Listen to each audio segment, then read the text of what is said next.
that report that says that it was talking about Ali Ndume, and I heard you talk about that extensively in your show today. The embattled Senator Ndume has been removed as a vice chair, Senate Appropriation Committee. Right. Now he's the ex-Senate Chief Whip, Senator Ali Ndume. Now, I think this happened yesterday, right? As the Senate President, Godswill Akpabio, removed him as the Vice Chairman of the Appropriation Committee. Removed him based on the fact that there were some people voted by voice, and it seemed as though there was a harmoniously unanimous agreement to remove to remove him. So but that would have been as a result of the fact that the APC National Chairman Ganduje, Abdullahi Ganduje, as well as the secretary, I think Ajibola something, if I'm not mistaken, they wrote a letter to the Senate President seeking for his removal. So he threw it to vote, and then of course, Are you serious? All right. That's what led to it. Now that removal, right? There's so many things one might want to talk about, or one might want to look at that removal from. And this is where we've seen in different countries, different parts of the world. In fact, Donald Trump. Yeah. We've seen people kick against their political parties. Right. They came out and they gave out their support to Donald Trump openly. They canvassed, they wanted him, they nominated him openly, regardless of their political party. And I don't want to say there were direct consequences to that, because you have freedom to do that, right? You should be able to point out certain things that you think are not right, or this person cannot serve, this person is a better fit. You should be able to do that regardless of your party, regardless of sentiments whatsoever. Now, when I came out and saw that, I was reading on this report, and he said that, he came out, he was speaking against a government that he is part of, That got me thinking.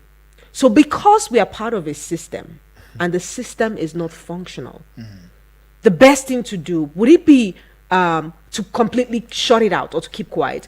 Now, maybe the approach might be wrong because it's an in-house thing. So you should be able to reach out to the president and tell the president, okay, this is what I think. This is an assessment. Since you're a member of the cabinet, right, he should pay attention to you. Right. But coming out to put that out there, I'm sure he knew the consequence of doing this before he even did it. So I don't think it should be a surprising thing to him at the moment. Just to show you that he knows, the consequences of whatever he did. Yeah. He was one of those who had also Nigeria in the United States. Precisely, we've seen people from other political parties come out expressly to vote or to say that we are aligning our thoughts with this person. He's, even though the person is not of our political this thing. It just takes you back to the kind of structure of political system that we have here.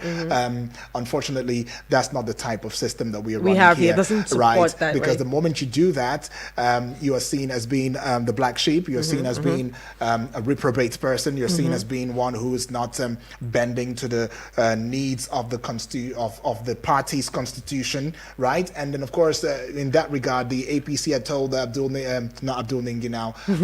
Ndume, saying that, look, you can go and join other parties. You would have just done the honorable thing, step down, right, and leave the party and just join the opposition, since you've decided that you're going to be an opposition voice, even within the same party system and structure and all of that. Given your experience, right, over the years, I mean, you spanned 20 years, right, in the house, just there in the house. These thoughts have come through as genuine as these thoughts are. There are also some feelings which I also tilt towards, would be the place of, hey, I've got freedom to speak, right? Exactly. Regardless. And that's what Nigerians are saying. Whether he said the right thing or whether he did it the wrong way, but he has spoken our minds. That's what they are saying. And, comments that erupted from this conversation would be, if someone within the house that powerful can be shot or completely sidelined because of how they spoke. Now think of what happens to the common man. Nobody's indispensable. You get that? Exactly. So it just, the entire situation, I feel, would have been, sorted out a bit more amicably. Exactly. Not in the way that it's looking like a battle here. There's a battle, of course. So there's no point. For every government to work effectively, there's a place for embracing criticism. Right. What should have been done will be, you sent out this report. This is it. if you can even suspend the person. This shouldn't have gone public. This shouldn't be made public. It should have been sorted out within the house. But again, we don't have the information as to whether or not he tried to reach the president in person. Right, we don't know if he tried to talk about this in the house. We don't have all of those information. But the natural thing would be to how things are being done in the government. Well, I don't think if under the bosses the fact that they gave him another appointment, something special, is it committee on tourism and all of that? Well, then come on, Ningi. Okay, I take Ningi out of my mouth. Let's go back to Aline Dume. Aline Dume has a past antecedent of doing things like this. That's another thing. Yes. Right? And that could be seen as non-alignment with the party system and structure. So that's why some people are also coming from the place of, hey, you should have followed the process. And since you've refused to follow the process, and you're expecting now us, the party, the APC, to follow you due process and say, maybe spoon feed you, or, give you, what do they call it now? Caress you into saying, oh, well done, or sorry, or you shouldn't have done this. No. And then at this level of better. That's why it baffles me that this, that's why it baffles me that this happened to Alain Dume. That's the thing. Then it just, for me, I would call these encounter a spate of revelations. Because whether Alain Dume knowingly did it or he mistakenly did it, whether the APC he has divulged some very important information. He has done that. And Nigerians, being very intelligent as we are, we have picked it up. We have. That's the truth. We've seen that there is strife going on in there. We've seen, of course, that there is a cabal. And they can say that. And it's not the first time he's coming out to say that. Yes, it's not the first time. Of course, we've seen Olusegun Obasanjo said the same thing. We've seen Jonathan say the same thing. We've seen Buhari say the same thing. Everybody is saying the same thing. The only person that's not saying that for now, would be the president, Bola Ahmed Tinubu, right about now. Yeah? But anyways, he's not saying it. We hope that we get to find this cabal someday. we hope. We hope. We are calling out the cabals, whoever you are. Look, you're impeding the democracy. You're impeding progress. And Nigerians, we want progress. Enough of your grip or grim grip on the presidency and the president. Please let the president breathe. Let him breathe. Please. Now let's move on. Talking about the president, we see President Bola Ahmed Tinubu on Wednesday, which was yesterday, transmitted a letter to the Senate asking the lawmakers to approve the 2024 supplementary appropriation to the tune of 6.2 trillion naira. Now, the letter was read by Senate President Godswill Akpabio. So we have that under the way. Now, let's talk about the student loan. I did see that with a signal from the president as well, Bola Ahmed Tinubu, the student loan scheme, one of the cardinal programs of this administration, one of the things the president stood on, that was his business. He stood on that business the moment he got into office. It commenced on Wednesday, which was yesterday. So the 32 billion naira made available for the program would be given as loans to successful applicants. We had thousands of people apply for that loan. In a span of 6 days, we've seen, thousands, hundreds of thousands, apply for that loan. So I think in the coming days, we might get to see people who were successful. Those are successful applicants now, who access the loan, and then we'll get to know, how efficient the process is and how seamless it has been, receiving. If you do not address the matter of hunger, insecurity right now would be the time. At that point when you're watching a movie or you're seeing a movie and maybe there's supposed to be a move that's supposed to be made, a decision that's supposed to be made, and that decision will indeed determine, other, activities or, things like that. Yeah. And then somebody will tell you that if you're going to make that decision. All the time you program. But this time around, I don't know. Analysis is too much. I don't know if there's somebody that's helping you for analyzing issues, and they're taking longer time. So the analysis is too much. So you have to moderate the way you analyze. I'm sorry. We create the schedule for this. The days that analysis need to come up, they definitely will come up so that you understand what we're trying to talk about and you don't divert the conversation. Thank you. Make your points. Let's go. That's very interesting. Yes, it's taking longer time. Compare the analysis. Make your points so that we can go. Thank you. Are you kidding me? Are you kidding me right now? So we should just come up and just bring it up to you, and then you can just do the analysis yourself. No, come on, man. Come on. It has to be a balanced, conversation. Okay, it's a balanced conversation. Yes, definitely. Hello, good morning. Let's balance it. Yes, Princess. Yes, Obasanjo, good morning to you. Princess, I'm annoyed. Abasanjo, you know we're family members already, right? And it's my job to point you in the right direction if you're spilling out of, which is exactly why the that's analysis are quite. Yeah, that is why I came to appeal in appeal court today. All right, so let me hear your plea. Thank you.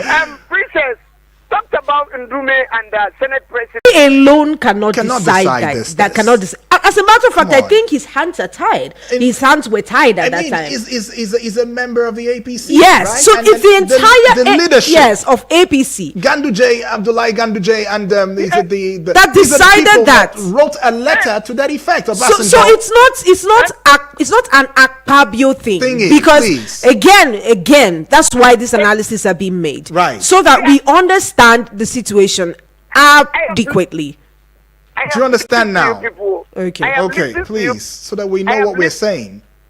That is what I'm trying to tell you people. What we are trying to say. The life of Dino Malaye, Bukola Saraki, where are them today? In the ninth assembly or the 10th assembly. What do you understand? When Dino Malaye came out on board, the telling President Buhari, he was in the caucus of the APC.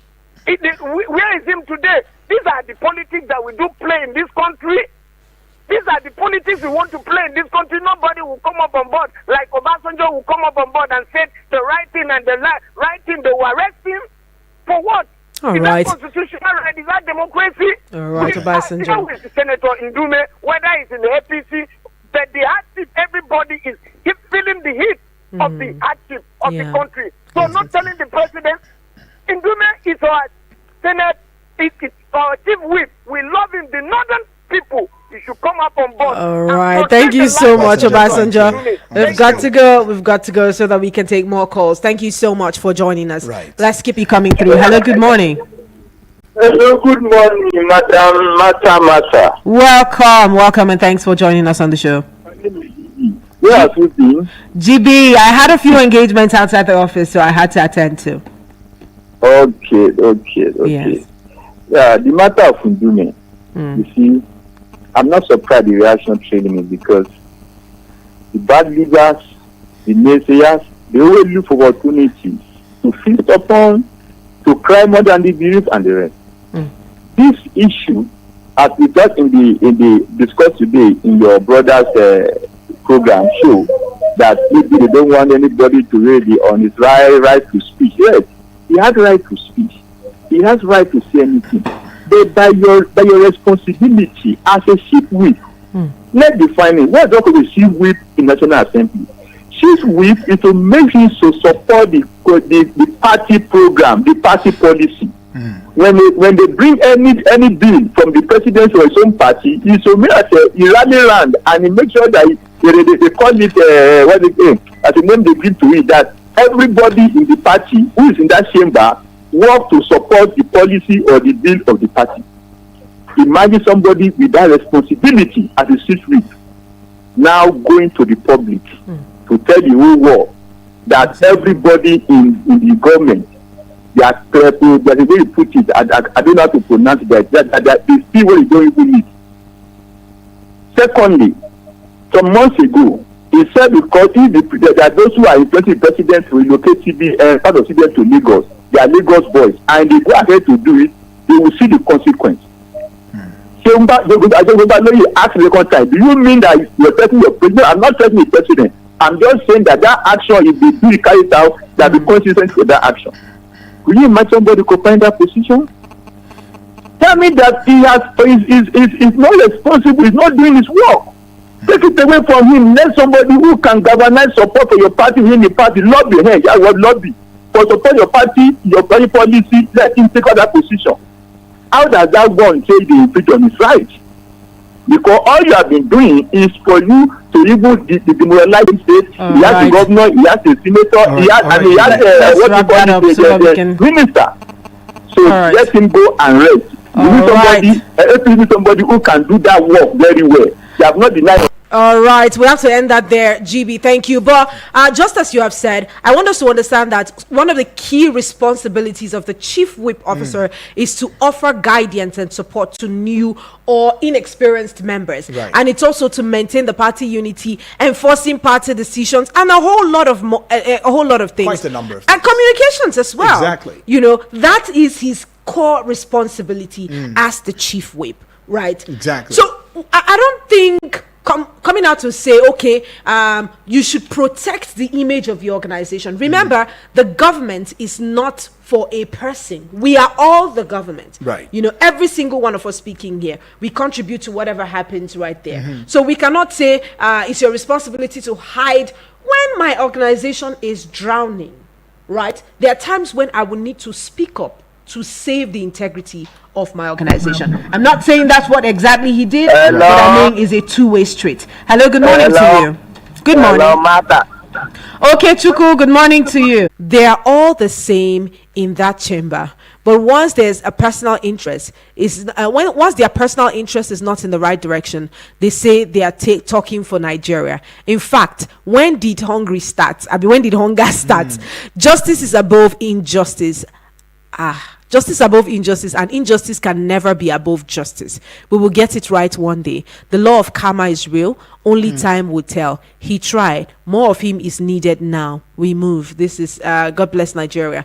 Thank you, Triple Some D. thoughts right there from Triple D, Exactly. right? More outspoken. People should be outspoken, but Triple D, you put it in the right way, probably saying the right thing at a very wrong time, following the wrong process. And saying it the wrong way. Wrong way, yeah. Quite a number of people have said, hey, raise a bill, and, use that bill to speak. But rather than do that, Since you know the process, follow the process and save us all of this drama, and all of that. But yeah, the conversation is still trending right here. And this is the Midday Extra Show with Martha and myself, Udwak Daniel. And we're still charting the course of the discourse right here. Let's know your thoughts on these. Maybe one or two calls, and then we put a cap on it and call it a segment. I was waiting for you to say call it a day. No, come on. I'm not going to say that one right there. Anyway, 0907 353. President, let them remember that he has won this seat back to back. If he was not connected to his own people, he will not be winning. Look, the truth of the matter is that the Senate is supposed to have seen the storm coming. They're supposed to see the storm that is gathering on their roof. And borrow wisdom from the Ndume and come out clearly to debate at the National Assembly. Let Nigerians see what they're debating on. You are seeing fire coming and you are seeing adding more petrol. What Senator Ndume did is speaking the minds of millions of Nigerians. Representation is about speaking the mind of the people that elected you and then the downtrodden. That's what National Assembly is all about. If he cannot exercise his own right of expression and communication within the constitution that was made by the National Assembly, then it means they are not doing the work. In fact, they are just doing eye service for us. What is it about all this? Look, Mata, I hope we are seeing what is happening in Kenya. Yeah. Do you see their own parliament? Do you see how women come out to talk? Those are people from the same